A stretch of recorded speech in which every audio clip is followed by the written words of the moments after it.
Bonjour à tous. J'aimerais aujourd'hui vous parler d'un thème qui est à la croisée du droit des sociétés et du droit des régimes matrimoniaux. Plus spécifiquement, je voudrais parler de constitution de société par des personnes qui sont mariées.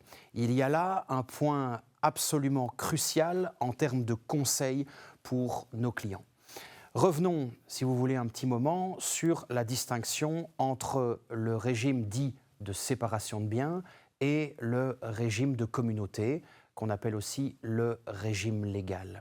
Lorsque le fondateur d'une société est marié en régime de séparation de biens, il est pleinement propriétaire de son patrimoine, il en fait ce qu'il veut et il peut notamment, au moyen de ses revenus, constituer une société dont les actions lui seront propres, dont les bénéfices lui seront propres également. Et donc, dans cette configuration, lorsque le fondateur est soit marié en séparation de biens, soit cohabitant légal, soit cohabitant de fait avec une autre personne, il n'y a pas de difficulté. La société lui appartient pleinement, les actions lui appartiennent, les revenus de cette société également. La situation se complique cependant lorsque le fondateur est marié en régime de communauté ou sous le régime légal qui est un régime de communauté également. Bien que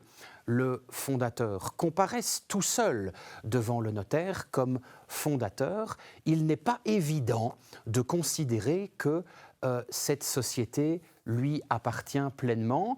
Plus spécifiquement, il faut distinguer l'aspect juridique de la situation et l'aspect économique. Détaillons un petit peu tout cela. Le Code civil, aussi bien dans le passé que depuis sa réforme récente, consacre ce qu'on appelle la distinction entre le titre et la finance. Distinction entre le titre et la finance. Qu'est-ce que cela signifie? C'est une distinction qui trouve, je dirais, son terrain d'élection lorsque un actionnaire, un fondateur d'une société est marié sous un régime de communauté.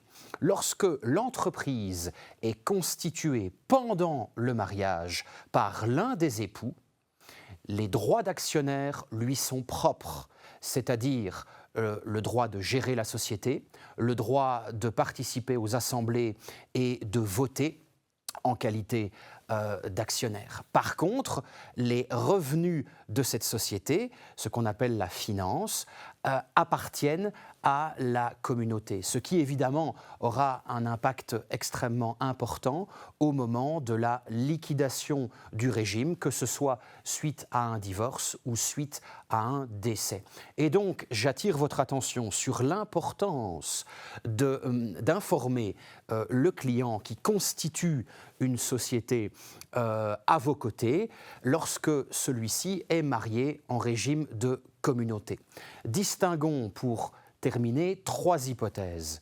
La première hypothèse est celle dans laquelle votre client a constitué sa société avant de se marier.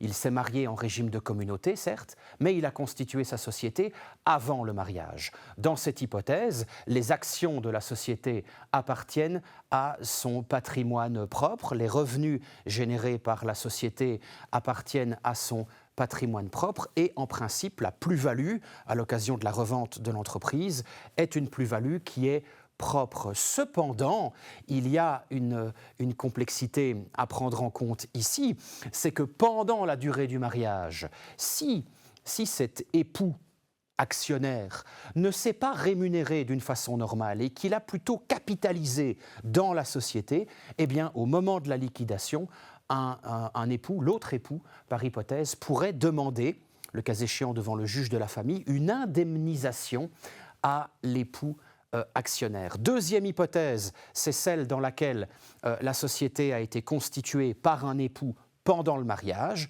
Dans ce cas-là, je vous l'ai dit, les droits de l'actionnaire sont propres, mais la finance est commune.